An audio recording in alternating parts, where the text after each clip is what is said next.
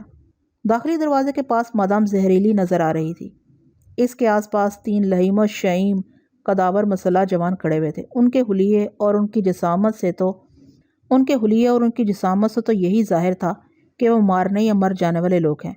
میدان چھوڑ کر جانا ان کے مزاج کے خلاف ہے۔ وہ تینوں اپنی مدام کو اپنے گھیرے میں لیے ہوئے زینے کی طرف بڑھ رہے تھے۔ میں نے وہاں کے اسپیکر کو آن کرتے ہوئے کہا، ہیلو مادام زہریلی، ذرا رک جاؤ۔ وہ سب رک کر اپنے آس پاس دیکھنے لگے کہ آواز کہاں سے آ رہی ہے۔ میں نے پوچھا، کیا تم لوگوں کو باہر کسی نے نہیں روکا؟ مادام زہریلی نے حقارت سے کہا، راستہ روکنے والے اپنوں کی لاشیں اٹھا کر لے گئے ہیں۔ میں سمجھ گئی ہوں کہ اس عمارت سے اتنی لاشیں ایکسپورٹ کرنے والا چیانگ شیکا ہی ہو سکتا ہے، اور وہ تم ہو۔ وہ مجھے چیانگ شیکا سمجھ رہی تھی۔ میں نے کہا، میں جانتا ہوں تم چیانگ شیکا سے انتقام لینے آئی ہو۔ وہ تمہیں اس عمارت کی چھت پر ملے گا، میں تمہاری رہنمائی کر دوں۔ تم لفٹ کے ذریعے 5ویں منزل پر پہنچو گی، پھر زینے کے راستے چھت پر پہنچ جاؤ گی۔ تم کون ہو؟ اس نے پوچھا۔ میں لاشوں کا ایکسپورٹر ہوں۔ چیانگ شیکا سے 2 ہاتھ کرنے آیا تھا، وہ نہیں ملا۔ میں نے اس کے آدمی کو جہنم میں پہنچا دیا۔ اب اطلاع ملی ہے کہ وہ فلائنگ کائٹ میں پرواز کرتا ہوا عمارت کی چھت پر پہنچنے والا ہے۔ یہ اطلاع تمہیں کہاں سے ملی؟ یہ میرا ذاتی راز ہے۔ تمہیں یقین نہ ہو تو چھت پر جا کر دیکھو، وہ پہنچنے ہی والا ہے۔ اگر تم نے وہاں پہنچنے میں دیر کر دی تو وہ یہاں آ کر مین سوئچ آف کر دے گا۔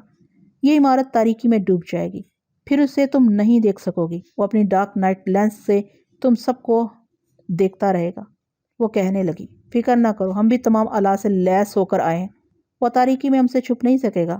ابھی تو ہم تمہیں ڈھونڈ کر باہر نکالیں گے۔ میں نے کہا، اچھی بات ہے، تو پھر آ کر ڈھونڈ لو۔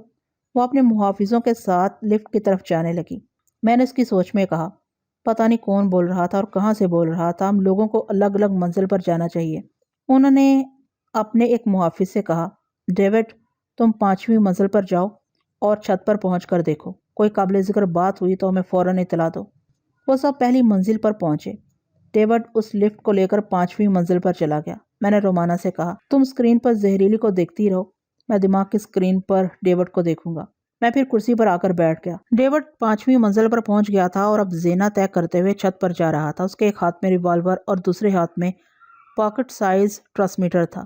وہ چھت پر پہنچنے کے بعد محتاط نظروں سے آس پاس دیکھنے لگا۔ میں نے اس کی سوچ میں کہا، مجھے آسمان کی طرف بھی دیکھنا چاہیے، ہو سکتا ہے کہ وہ فلائنگ کائٹ کے ذریعے آتا ہو۔ دوسرا وہ سر اٹھا کر آسمان کی طرف دیکھنے لگا۔ تاروں کی مدھم سی روشنی میں چھت کسی حد تک نظر آ رہی تھی، مگر نیم تاریک فضاؤں میں دور پرواز کرتا ہوا پرندہ نظر نہیں آ سکتا تھا۔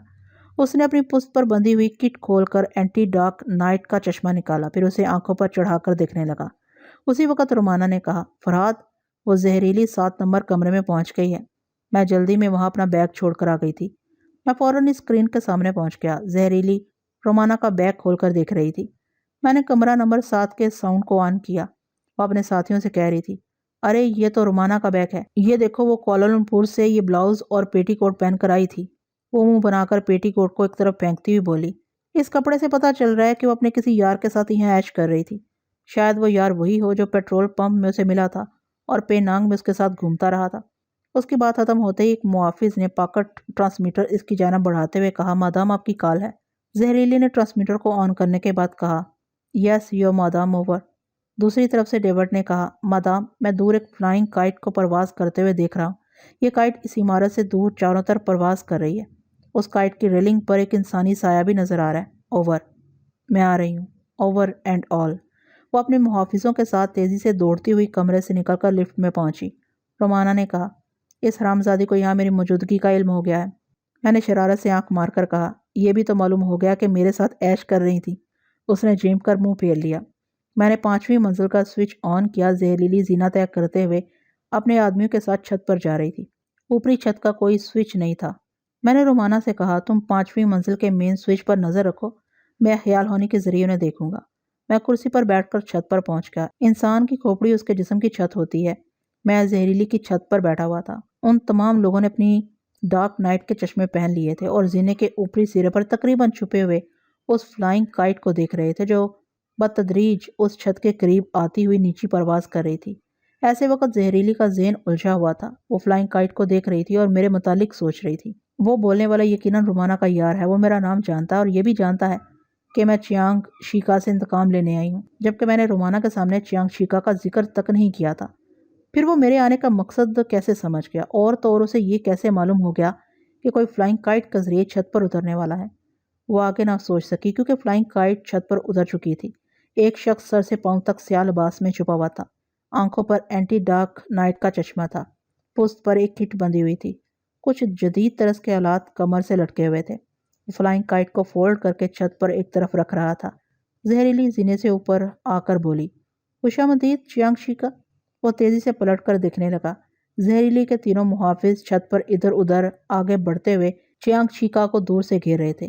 وہ پوچھ رہی تھی، کیوں چیانگ شیکا، میں نے تمہیں پہچاننے میں غلطی کی ہے؟ اس نے انکار میں سر ہلایا۔ وہ بولی، اس کا مطلب یہ ہے کہ تم چیانگ شیکا ہی ہو؟ وہ اقرار میں سر ہلانے لگا۔ زہریلی نے اپنے ماتحتوں کو حکم دیا، اس کے چہرے سے نقاب نوچ لو۔ وہ تینوں آگے بڑھے۔ چیانگ شیکا ہولے ہولے اچھلنے لگا جیسے ورزش کے طور پر اسکیپنگ کر رہا ہو۔ ان تینوں میں سے ڈیوڈ پہلے اس کے قریب پہنچا مگر اسے ہاتھ نہ لگا سکا۔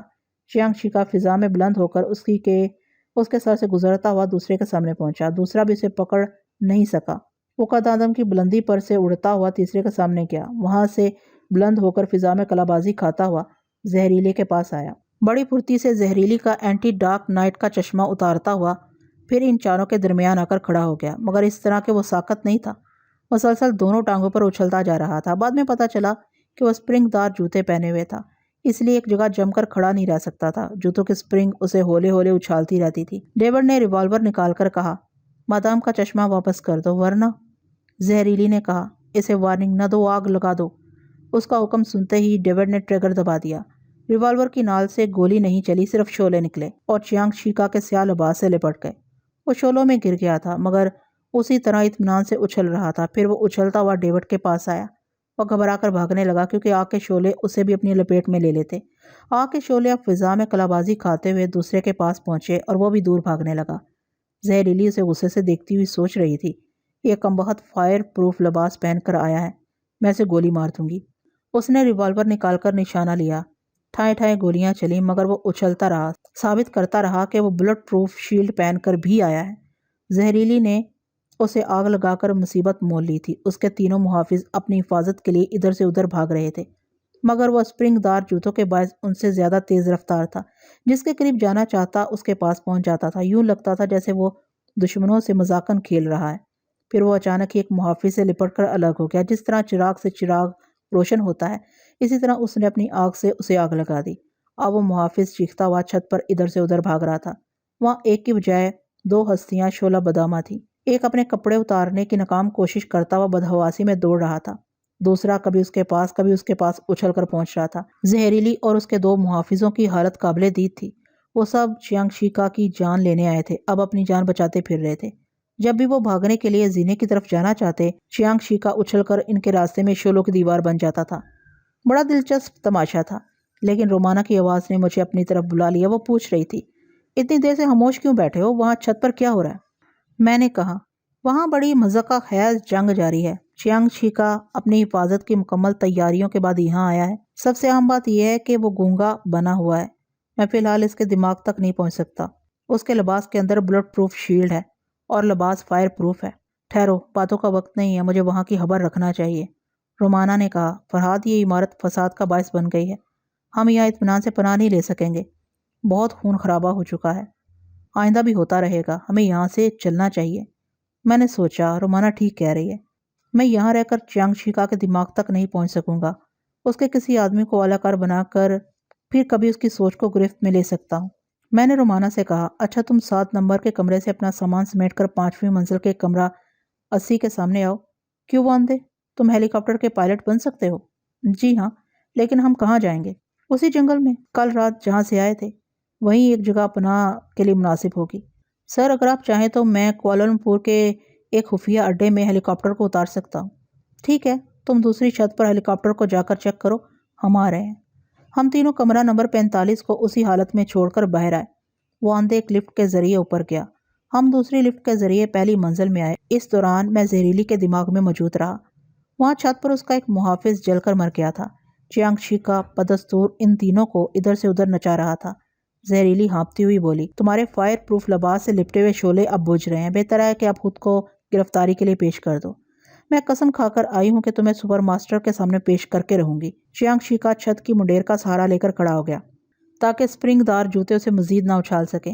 پھر اس نے ایک قلم نکال کر اپنی دائیں ہتھیلی پر کچھ لکھا، اس کے بعد اس ہتھیلی کو زہریلی کے سامنے کر دیا۔ زہریلی اپنے ساتھی کا اینٹی ڈارک نائٹ چشمہ پہن کر اس ہتھیلی کو پڑھا۔ اس پر لکھا تھا، اپنا اور اپنے ساتھیوں کا مکمل تعارف کراؤ، کیا تم لوگوں کا تعلق سپر ماسٹر سے ہے؟ اس وقت میں اور رومانا 5ویں منزل پر پہنچ گئے تھے۔ واندے نے دوسری چھت تک پہنچنے کے لیے زینے کو کھلا رکھا تھا۔ جب ہم اوپر پہنچے تو وہ ہیلی کاپٹر کے تیل اور انجن کو چیک کر رہا تھا۔ اس نے اطمینان کا اظہار کیا، پھر وہ اور رومانا کاک پیٹ کے اندر چلے گئے۔ میں اوپری چھت کو کھولنے کے لیے ایک دیوار کے پاس آیا۔ وہاں ایک دائرہ نما آہنی پہیہ لگا ہوا تھا جسے گھمانے سے اوپر کی چھت کھلتی چلی جاتی تھی۔ اسے گھمانے سے پہلے میں نے زہریلی کی سوچ پڑھی۔ وہ بول رہی تھی، تم بار بار ہتھیلی پر کیوں لکھ رہے ہو؟ کیا زبان سے بول نہیں سکتے؟ میں جانتی ہوں تم گونگے نہیں ہو۔ اس بار اس نے اپنی ہتھیلی پر لکھا، تمہیں کیسے پتا چلا کہ میں فلائنگ کائٹ کے ذریعے چھت پر آنے والا ہوں؟ زہریلی نے کہا، فرحاد کی ایک محبوبہ رومانا یہاں 2 آدمیوں کے ساتھ کہیں چھپی ہوئی ہے۔ اس کے ایک ساتھی نے خفیہ اسپیکر کے ذریعے اطلاع دی اور مشورہ دیا کہ اگر میں چیانگ شیکا سے انتقام لینا چاہتی ہوں تو چھت پر چلی جاؤں۔ یہ سنتے ہی چیانگ شیکا زینے کی طرف دوڑتا چلا گیا۔ میں نے فوراً ہی دیوار کے آہنی پہیے کو گھمایا۔ گڑگڑاہٹ کی آواز کے ساتھ چھت کھلنے لگی۔ میں تیزی سے دوڑتا ہوا کاک پیٹ میں پہنچ گیا۔ ہیلی کاپٹر کے پنکھے گردش میں آ چکے تھے۔ چھت کھلنے کے باعث سب ہی لڑکتے ہوئے زینے پر آ گئے تھے۔ گڑگڑاہٹ کی آواز نے سمجھا دیا تھا کہ ہم ہیلی کاپٹر کے ذریعے فرار ہو رہے ہیں۔ زہریلی کی سوچ بتا رہی تھی کہ چیانگ شیکا 80 نمبر کے کمرے کے سامنے والے بلب کو گھما کر اس خفیہ دروازے کو کھول چکا تھا جہاں سے ایک زینہ اس دوسری چھت کی طرف آتا تھا، مگر اس تنگ سے زینے پر اسپرنگ دار جوتے مصیبت بن گئے تھے، اسے زینے پر سے اچھال کر چھت سے ٹکرا رہے تھے۔ جب وہ کسی نہ کسی طرح دوسری چھت پر پہنچا تو ہیلی کاپٹر چھت کی بلندی پر پہنچ گیا تھا۔ وہ اپنے جسم کا توازن برقرار رکھتے ہوئے اچھل پڑا۔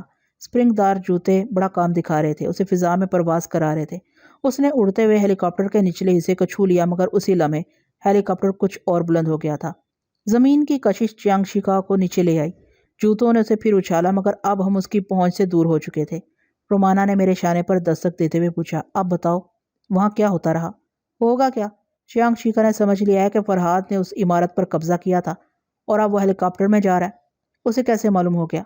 میرا خیال ہے اسے پہلے ہی شبہ ہو گیا تھا۔ ہم نے اتنی لاشیں عمارت کے باہر بھیجی ہیں کہ شبہ لازمی تھا، کیونکہ جس انداز سے انہوں نے عمارت کو گھیرا تھا ہم تینوں وہاں سے زندہ سلامت نہیں نکل سکتے تھے۔ ان کے شبے کے مطابق ہم نے کسی پراسرار قوت یا علم سے کام لیا ہے۔ ان حالات میں ایسے لوگوں کے ذہن میں میرا نام گونجنے لگتا ہے۔ شاید اس لیے چیانگ شیکا نقاب میں آیا تھا اور گونگا بنا ہوا تھا۔ رومانا نے کہا، مگر تم یقین سے نہیں کہہ سکتے کہ اس نے تمہیں پہچان لیا ہے؟ یقین سے کہہ سکتا ہوں کہ ابھی تھوڑی دیر پہلے جب زہریلی نے یہ کہا کہ فرحاد کی ایک محبوبہ رومانہ کے ساتھی نے چیانگ شیکا کی آمد کی اطلاع دی تھی تو وہ سمجھ گیا کہ ٹیلیپیتھی کے ذریعے ہی اس کی آمد کو سمجھا گیا ہے، اس لیے وہ تیزی سے میرے مقابلے پر آ رہا تھا، مگر بیچارے کو دیر ہو گئی۔ وہ بولی، پھر تو ہمیں فرار نہیں ہونا چاہیے تھا، یہ بزدلی ہے۔ بزدلی کیسی ہوئی؟ وہ تمہارے مقابلے پر آ رہا تھا، تم فرار ہو گئے۔ اسے فرار نہیں، مصلحت کہتے ہیں۔ دشمن کو سمجھے بغیر اس کے چیلنج کو قبول نہیں کرنا چاہیے۔ دنیا کے تمام پہلوان اپنے مد مقابل کے انداز اور ان کے داؤ پیچ کو سمجھے بغیر چیلنج نہیں کرتے۔ دلیری تو یہ ہوتی ہے کہ میں اور چیانگ شیکا نہتے ہو کر مقابلے پر آتے، لیکن وہ ٹیلیپیتھی کے ہتھیار سے بچنے کے لیے سر سے پاؤں تک چھپ کر گونگا بن کر آیا۔ فائر پروف اور بلٹ پروف ہونے کے علاوہ جدید ترین ہتھیاروں سے لیس تھا۔ ہم جسمانی طاقت سے نہیں، ذہانت یا اپنی مکاریوں سے لڑنے والے لوگ ہیں۔ ہمارا مقابلہ جلد ہی ہوگا۔ وہ چند لمحوں تک خاموش رہی، پھر بولی، کیا چیانگ شیکا اور زہریلی کی دوستی ہو گئی ہے؟ اس وقت تو دوستی نہیں ہوئی تھی، اب دیکھتا ہوں کہ وہاں کیا ہو رہا ہے۔ میں آنکھیں بند کر کے زہریلی کے دماغ میں پہنچ گیا۔ وہ پریشان تھی۔ اس وقت اس کا آخری محافظ چیانگ شیکا سے مقابلہ کر رہا تھا۔ میں آنکھیں بند کر کے زہریلی کے دماغ میں پہنچ گیا۔ وہ پریشان تھی۔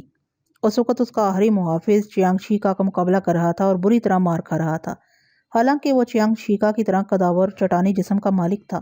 پھر زہریلی بھی رہ کر حملے کر رہی تھی۔ چہرہ اور جسم کے تمام جوڑ بلٹ پروف نہیں ہو سکتے تھے، اس لیے وہ ایسی ہی کسی جگہ گولی مارنا چاہتی تھی، لیکن اسپرنگ دار جوتے اس کا نشانہ خطا کر رہے تھے۔